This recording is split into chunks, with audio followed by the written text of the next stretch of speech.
Mon concept est-il franchisable? C'est une bonne question. Quelles sont les différentes étapes pour se rendre compte si oui ou non son concept est franchisable? La première question à se poser, c'est déjà changer de métier. Est-ce que l'on souhaite changer de métier?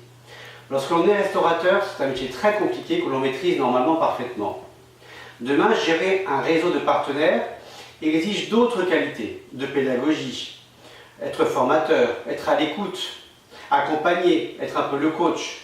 Tout cela, on l'est ou on le devient, mais c'est une question à se poser. Sur la méthodologie, différents points sont analysés. Le premier vise la nature du concept.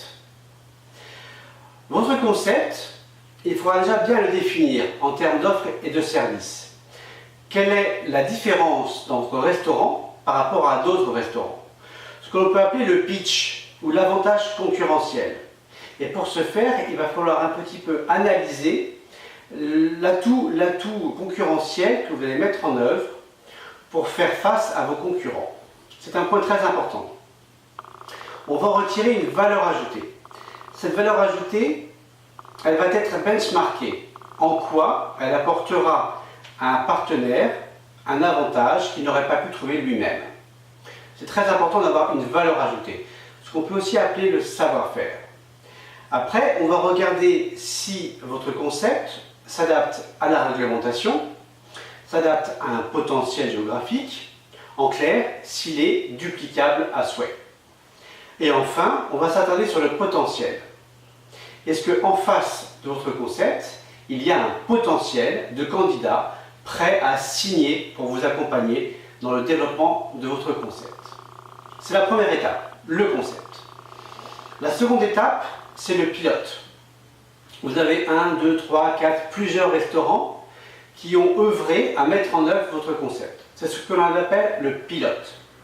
Et là, on va s'attarder à étudier, et il faut que vous étudiez, l'exploitation de votre pilote. Comment il est organisé? Est-ce qu'il fonctionne? De quelle façon? Avec quel type de planning? Quel est le coût matière? Quels sont les différents ratios d'exploitation? Tout cela va former, on va dire, des facteurs clés de succès que l'on retrouvera dans votre pilote et que l'on pourrait dupliquer à d'autres partenaires. Donc en clair, posez-vous la bonne question. Est-ce que votre concept est bien mis en œuvre dans un pilote? Est-ce que vos pilotes sont probants? Un pilote probant, c'est un pilote qui gagne de l'argent, qui est différent, et les clients reviennent et sont satisfaits. Il y a donc une réussite commerciale. Enfin, on va s'attarder à la tête de réseau. C'est un mot un petit peu barbare, mais la tête de réseau, cela va être l'ensemble des ressources humaines qui vont à terme diriger le réseau de partenaires. La tête de réseau, c'est vous. Êtes-vous seul, bien accompagné avec des experts métiers, des formateurs, des animateurs?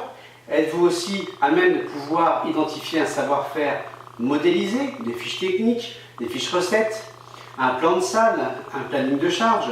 Tous ces outils qui font qu'un tiers partenaire pourra exploiter au mieux votre concept.